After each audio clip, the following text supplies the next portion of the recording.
It's the Rangers Journal Night.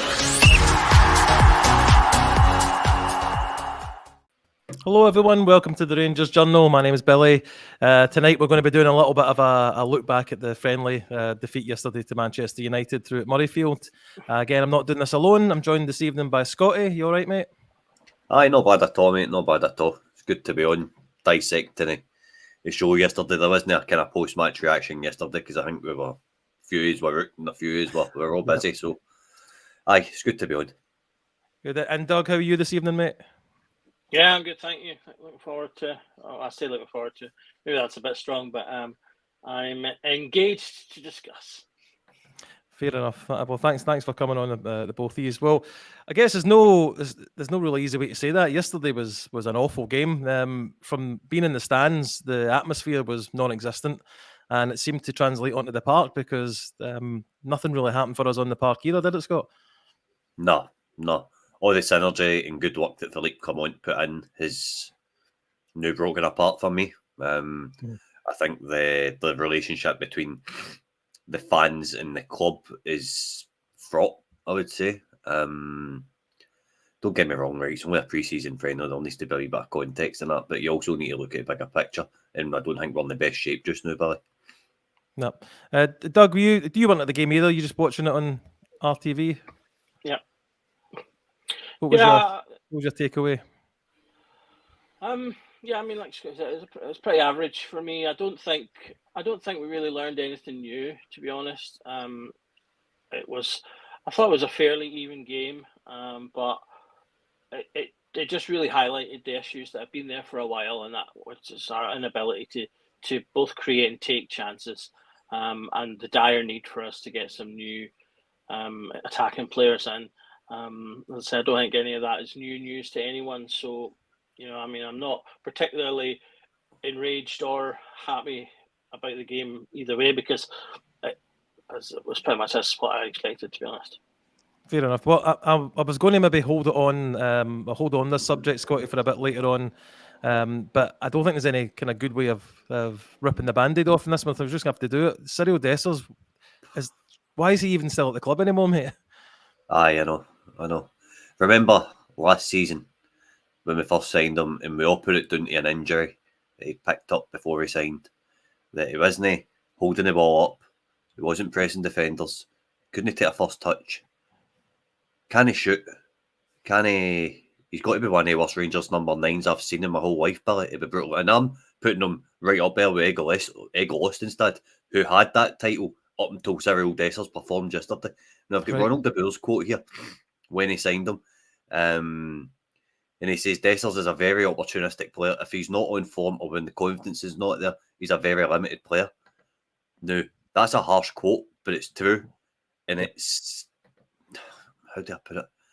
I'm just so frustrated with the guy. It's not real. It's the same stuff every single time he comes onto that park. And see, even when he is playing well, he's still not good enough. He's just not good enough. And it's a pre-season friendly. He's just coming back for his holidays, blah, blah, blah, fair play. But he can't even do the basics of football. If Paul's saying, Scotty, do you remember Kevin Kyle? I think Kevin Kyle was a better player than Cyriel Dessers, Paul. Honestly, I have absolutely had it up to here with this guy coming in, stealing a wage off my club, coming in at £4.5 million. And what's he gave us? Sitters at Parkhead, like sitters in all firm games. He's just not the guy. And while we've got the opportunity here to go in and fix this problem, now, I've made a joke about not bringing up Warren Shankland in a couple of months, right? But it's a pressing need that Rangers need to go and fix this forward position. Danilo, we don't know whether he's got it or not.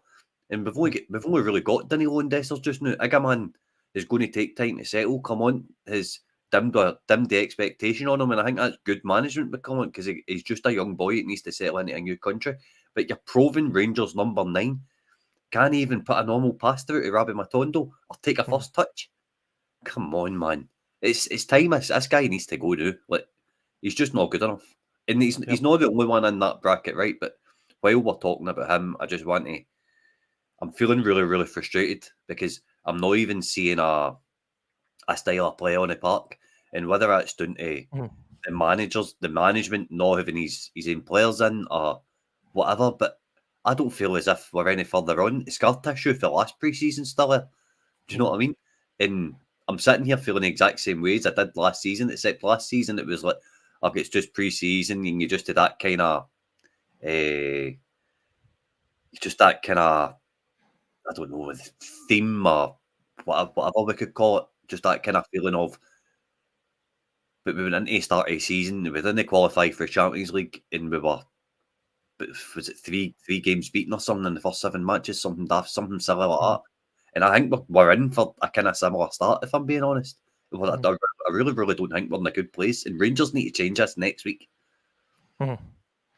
Doug, I'll come to you because I've got to say I feel exactly the same as Scott. I actually maybe feel worse. I was quite hopeful last pre-season because we'd signed, a couple of players for decent money. And to be fair, Scotty, I'll say one thing: it's not Dessa's fault he was given the contract he was given, so he's quite right to take the money, I guess. But we need better as a number 9. What do you think, Doug? Yeah, I mean, I think that's obviously become evident. I think you're right to say that. I think it's forming a bit of a negativity cycle now. The way that the issues that off field are having are creating, a depression within the fans that's turning into frustration and anger that's being put on the players, which is only going to increase the pressure on them, which potentially is going to make them play worse. And that's why we need to be getting rid of these off field issues that are happening, things that are issues of our own creation. To a certain degree to prevent that, because otherwise, as I say, all it's going to do is heap more pressure on the team at a time that we should ideally be getting behind them as best we can. Like you say, I totally agree. At the end of the day, I mean, I don't really have a problem with Dessers himself. I think he's trying his hardest. He seems like a nice guy. It's not his fault. He was, like you say, he was given his contract and whatever by the club. And I think he's trying. He's just not good enough is the issue. So I'm not gonna be angry at him for trying but not being good enough. If I didn't think he was trying, then yeah, I'd be throwing the boot at him as well. But like Scotty's saying, he's just not got the attributes we need. Particularly because we're playing a single striker as well. I reckon you'd probably get away with that a bit more if we had someone that was with him. But I'm not sure if I would agree he's the worst striker we've had. He can at least score some goals, which is more than a couple of strikers that we've had in the past. But we need to get someone better in. We need someone who, like Scotty said, we need someone that can hold up the ball and keep it while the team is moving up and getting from back to front. Morelos was really good at that type of thing, and I think that's something that's particularly in people's minds, because we've got a player recently that was so good at all the attributes we really want to get right now. There was someone in the comments that talked about Igamani and why have we signed someone that's not for the future. I think we still have to be looking at the bigger picture if we want the transfer system to work and be developing players and things like that. We still need to be buying those type of players as well. I do think he will come in and contribute in due course. It's just taking him slightly longer because he is obviously a young lad. He's only got 1 year of professional football behind him, so he will need a little bit of time to catch up. But I think once he does, he will contribute. But if it's those two and Danilo that we go into the season with, I would agree with Scotty. I'm going to be pretty worried. Just because our main striker will be someone that I reckon will score goals, but I don't think will get us goals necessarily in the key games. A young guy with little experience who could go either way, and then Danilo who could also go either way. So we're still where we were. We need new players. One thing that sticks out, just because you were kind of saying it, Doug, he did seem quite isolated yesterday. Whenever he got the ball up to him, there wasn't really anybody round about him, and when he tried to go himself, his shot ended up going straight down the throat of the Man United keeper. I'd like to keep talking about the game, but one thing for me, Scott, I think Kai mentioned it in our chat earlier on, we've got a board of directors that have no footballing experience. We don't have a director of football with footballing experience, and we're still sitting with not signing the players we really need to sign for the upcoming season. That's where I'm worried that there's nobody there that I trust that can change it or turn this around quick enough. I'm going to come on to that in a wee minute, Billy, because Kyle's brought up a really good point. Is it a mistake by come on to banish Lammers to B team? I genuinely think Sam Lammers would have did a better game up front for us yesterday than Cyriel Dessers. He would have been able to do the basics of football. He's an intelligent player. I'm not saying he's the answer, but what I'm saying is right now, he's probably the best we've got in that forward position, whether he's going to be here or not. In terms of not having any football kind of experience on the board, I think that's where we've missed the trick with Souness and not bringing Souness in and giving him something. I think the chief executive that comes in needs to have a football brain or a director of football or whatever. We seem to be moving between these kind of roles. Like, in different eras, the chief executive has been a massive part of the club, and then it's been a director of football, and now it's Nils Coppin. So I think the lines are blurred a bit. Whether it's a director of football or whether it's a chief exec, I don't really know the differences in these roles and how a football club is run behind the scenes. It's really, really hard to tell, but I think having a football brain on the board would help the manager, and it would give a different perspective on the strategy and on how the club's run. I think it's needed. I think Clement needs a kind of go-to guy on the board that he can relate to, if that makes any sense. So I would say that's pretty much where I'm at on it. All I would say that, or what would I back you up, mate, is that if he's going into a board full of people with no football experience, they're not understanding fully what he's trying to explain to them or what he needs. If he has somebody in there that understands football like he does, he's got a much better chance of convincing the board to, act in a way that's better for the footballing side, not purely just on, getting Sportmon Go contracts and things like that, as much as the money is needed. But Doug, you can talk about this as well if you want, mate. But if you want to go back to the game, positive for me was Conor Barden. I thought played really well, especially in the first half. Obviously comes off in 60, 70 minutes in the second half, but that was a good performance in my opinion from him. Yeah, absolutely. I'll touch quickly on what you were saying. In my opinion, the board don't need any footballing experience because that's not the board's job. The board's job is to run the club, which is a business. The board's job, the only one person that maybe should have is the CEO, who will be the main, because he's the main one that'll be talking. But the board should be appointing footballing people to run the club, the footballing side of the club, and they should trust those people to do the job, because they will say, so for example, if it's a director of football and your manager, the CEO appoints those people who are footballing people and says to them, right, your job is to win the league, to get as far as you can in Europe, and then after those to win the 2 cups. That's your jobs. The first one is a must. If you don't do that, you'll in 2 years you'll be sacked. The rest of them, as many as possible, year to year.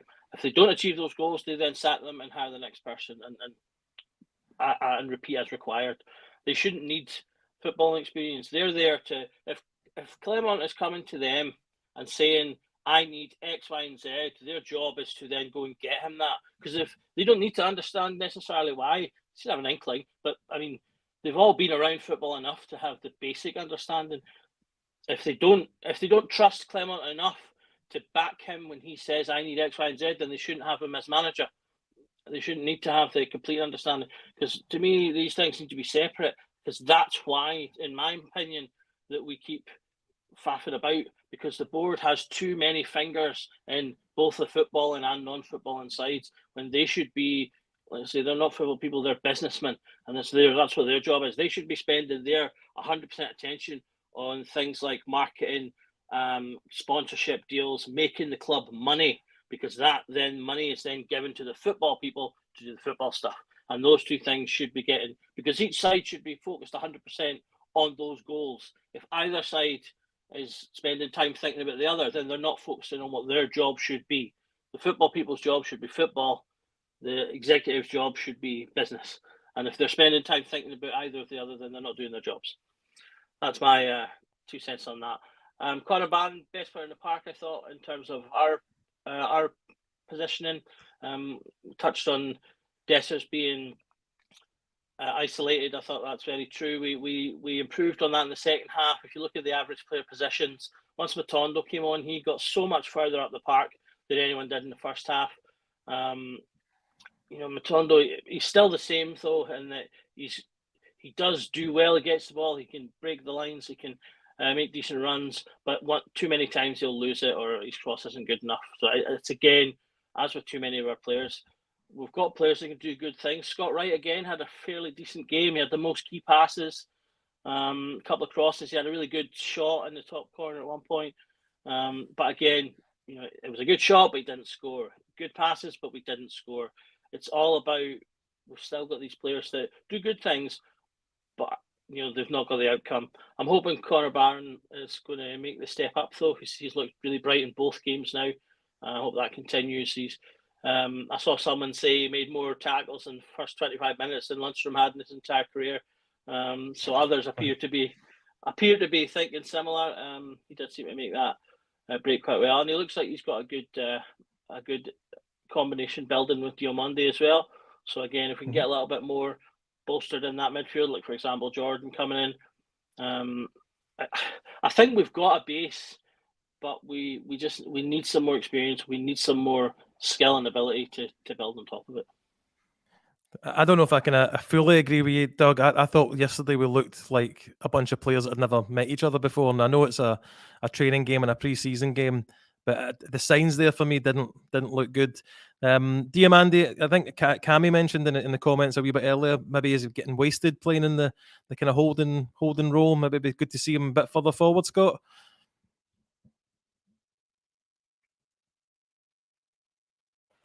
Aye, tactically, I think Clement needs to get rid of this number 10 idea. I don't think the number 10's ever worked since he's came in, if I'm being honest. Your number 10's supposed to be your main focal point, your main playmaker, your guy that makes things happen. And we've not had anybody that's really done that for Clement's came in, I think that's fair to say. An over-reliance on Tav again last season, and Tav was missed yesterday. We can dress it up all we want. This is what life is like as a Rangers supporter once James Tavernier's gone. So I think he needs to do away with number 10. He needs to go with a flat midfield 3, and just go with a 4-3-3 or something next season. But Diomande was, again yesterday, you can see he's got a good footballing brain. There was once he done a 1-2 with Barron, I think, and gave the ball up with Dessers, and Dessers failed to take a first touch, and Scott Wright was hugging the byline, and the move broke down. So as but it is, Billy. I mean, I don't know.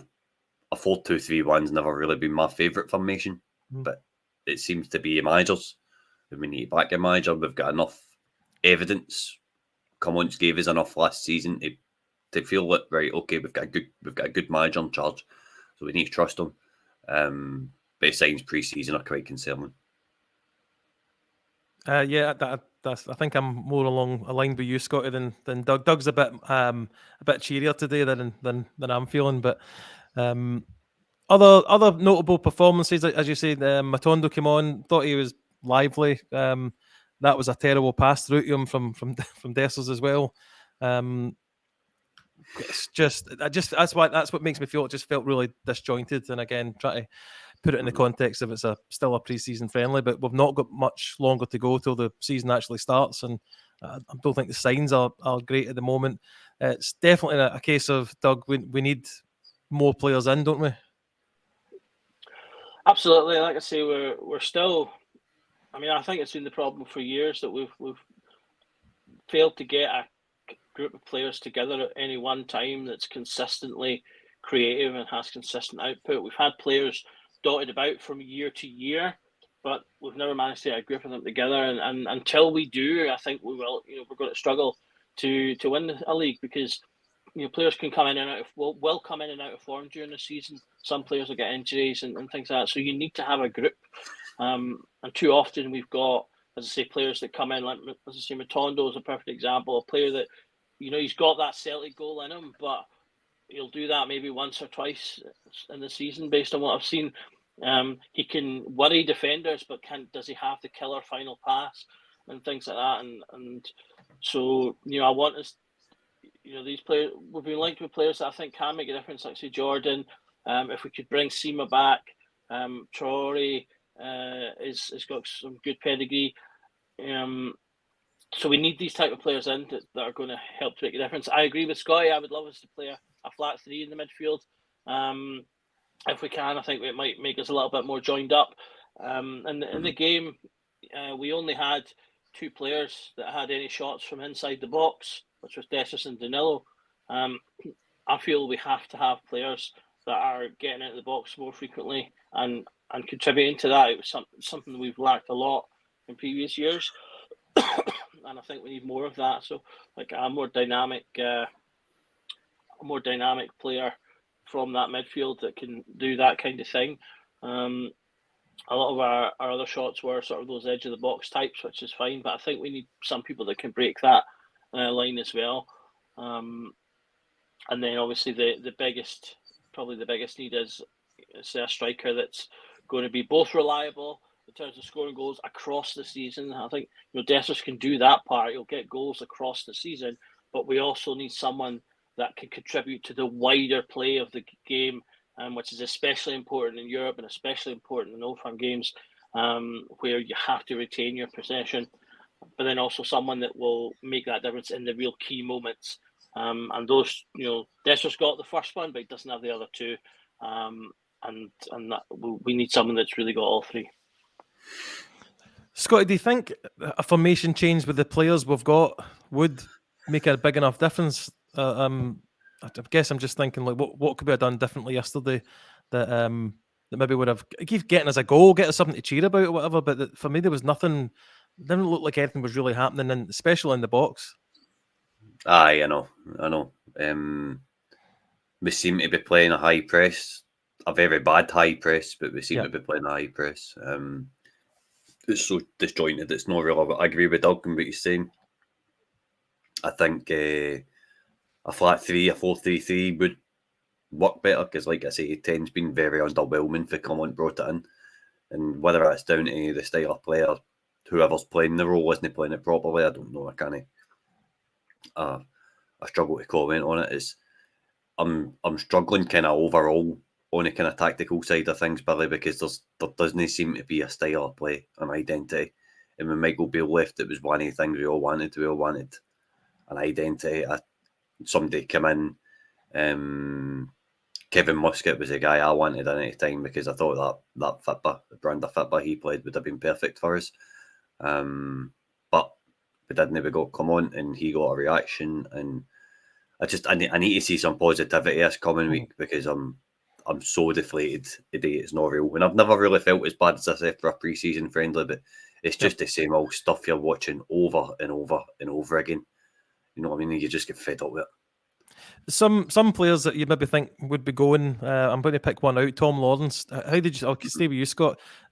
It looked bright in the stadium when you were there, but I don't know what it came across on TV. Did you think he had a decent game? No, not really, Billy. No, right, okay. Really. I don't think he offered anything, but nobody really offered anything. Even Oscar Cortez was very underwhelming yesterday.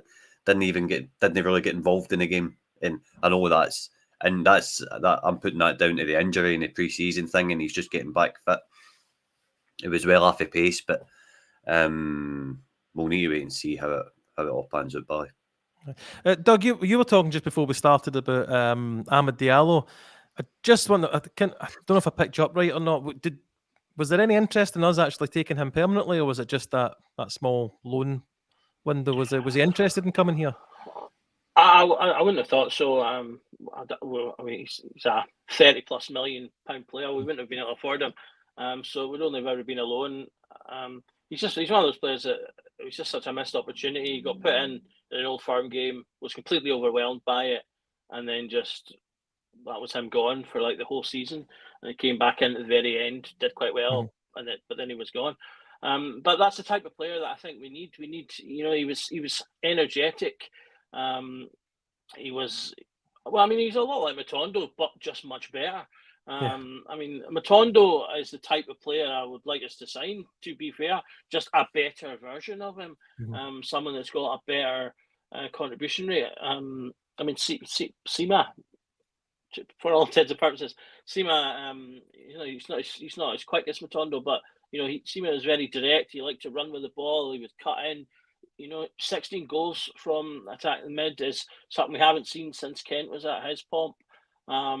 He got a couple of assists as well. We need more players that are going to come in and do what Seaman did, preferably without that big injury in the middle.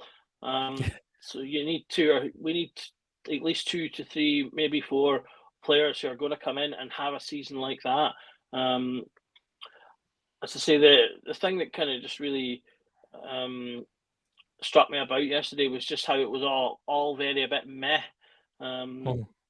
We had our chances, but they were all really kind of weak chances in terms of being how they were taken. We did manage to create some, which is good, but they were all very kind of straightforward ones, and a lot of them were in the second half when we were playing against United's youth group. Now they're still all reasonably quality players in their own right, but funnily enough, I thought the first half was potentially slightly better when we were playing against. There was about 6 or 7 players that will be first team players for United, if not on the pitch, certainly on the bench.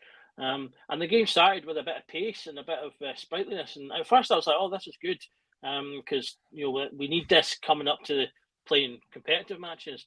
But then at halftime, when United made I think it was 10 changes they made, that totally zapped the pace out of the game, and then it became very like, but I mean, both sides created the same number of chances. We actually had more chances on target than Man United did. But they scored 2, we scored none. And as I said again, I'll say again and again, that's really the biggest problem for me. Defensively, I thought we looked okay for the most part. The big issue was kind of Jeffy was getting caught quite a lot, particularly in that first half. Diallo really had him for a toast, and obviously we got the goal came from that side at that point as well. But I mean, on the whole, I thought the centre defenders were quite good. Other than there is an argument Davis was one of our best players, other than his one glaring mistake which he made when he pushed up when Suter didn't, and that just left that big gap in behind him. And United, as I say, even with youth players, a quality pass just straight through, and that was their second goal. Butland couldn't do anything about it with the strike, but so as I say, there's. I mean, I've always advocated that our defence has never been as bad as people say it is. And I do think we've got enough there, mostly. I would like us to get another centre-back in to challenge and to create a bit more challenge there, especially if Goldson's going to go. But to me, the key is those front 3 spaces. If we don't get anyone in those 3 positions, and preferably one for each, if not another 1 or 2 to challenge as well, then we're going to struggle again. Scott, I'll come back to you because we do need to wrap it up shortly. It was only meant to be a brief discussion of the game yesterday, but I just have to pull you up again about Dessers being the worst striker. The fox in the box, Francis Jeffers, come on, he must be better than him. Francis Jeffers could take a first touch, Billy. Fair enough. And I've seen on Twitter all days people highlighting big errors about Dessers yesterday, and I'm like, it's just making me worse. That makes any sense. It's not. It's adding fuel to the fire. In terms of centre back, I think Rangers need a starting centre back. They need to bring in somebody that's going to be the best centre back. Because I don't think the defence is good enough. If I need to go in and watch Connor Goldson and Leon Balogun, or Connor Goldson and John Suter, or Leon Balogun and John Suter, or Nsiala and John Suter, or whoever it's going to be. Nsiala I can't criticise. Don't know much about the boy. I've not seen him yet. Not done an eye test on him yet. But the rest of them they just don't cut a mustard for me. It's not good enough. It's just the whole way through the team, apart from the 2 centre mids. Hefty was gave us some positivity going forward for fullback. Up front, wide areas, I mean, all over the park, apart from centre mid, is lacking from me. Mm-hmm. I think it's fair. I think that's fair to say. Butland's obviously untouchable. So, I wanted it ripped up at the end of the season. We've not even sold anybody yet. Do you know what I mean? I know. It's. I mean, we did a pod with Ross a couple of weeks ago, and we've given him a bit of stick for kind of losing his mind over how things haven't happened yet. But we're now getting to this, as a comment says, there's 2 weeks till we play Hearts to the day. Mhm. And Scott, you're right, we've not sold any of the players that need to go. And to be honest, okay, there's rumours about 1 or 2, but we need more than 1 or 2 of them to go. And if the manager's saying we need to need to sell before we can buy, we're in a pretty awkward position at the moment. Time is running out. I'll come to you on that, Doug. Yeah, I mean, I think I kind of had it in the back of my head from the start that we wouldn't be getting everything done in the time we wanted it done. So obviously the window goes on for a good few weeks after our season starts, and I think unfortunately that we are going to need to we are going to use all of that time. I think ideally we're going to get something in before in the next 2 weeks. And I feel like we will. Let's say the rumours have started with some of these players, and some of I think the other good thing is the ones that have rumours are all ones that are going to provide us with strong value in terms of. I mean, there's rumours apparently Besiktas might come back to look at Tav again, and the Geo's keen. If that happens, and there is interest from Saudi, and you've got interest from Turkey. We should get a bit of a bidding war going on, maybe push his price up a little bit more, get a little extra from him. Obviously, he's one of our top earners, so that gets a fair amount off the deck. And then if a Goldson couldn't go, he's meant to be the top earner, so again, that's a lot of money going off. So we might only need to sell 2 or 3 to be able to bring in 4 or 5, depending on what the targets are, what the values and the deals and things are. For example, if Jordan's one we're going to bring in, that's a loan, so there's not a fee straight away necessarily, or not a big one anyway. So it's more just about the wages. If they've got their eyes on any other decent young players, so if they're clever about it, which I'm hoping, Cobbin seems to have been pretty smart about things so far. I think they can get more from the money than what we've got currently, because we are getting rid of a lot of these high value in terms of wages players, and so there's things they can do with that. But I don't think we're going to start the season where we want to be, and I think unfortunately we're going to have to maybe face up to that. But as I say, just fingers crossed we do enough come the end of the window in its totality. Scotty, any last thoughts then before we say goodbye? I can't believe I'm going to say this, but Scott McKenna's sitting there on the free transfer. I believe if he came in, he would probably be better than anything we've got in that defensive department just now. But no, apart from that, Billy, thanks for hosting. Thanks to everybody for tuning in. I definitely feel a bit better after getting all that off my chest. You can't beat a Dessers run, honestly. It's the best thing on the planet. They should do that for therapy. Just get everybody to come in, lie on a couch and moan about Dessers for an hour, and then everybody will feel better. No worries. Thanks for coming on as well, Scott. Doug, yourself, thank you for coming on. Any last points you want to make? Well, if we sell Dessers, you'll need to come up with a new player to moan about. But I agree, by the way, on McKenna. I think he could absolutely do a job for us.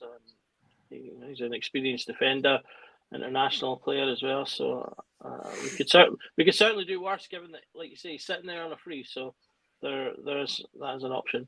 But yeah, just thanks everyone for coming. Obviously we've got the game coming on Wednesday. Hopefully we'll see a little bit more from that, a bit more of a achievable target in terms of maybe getting a win to boost.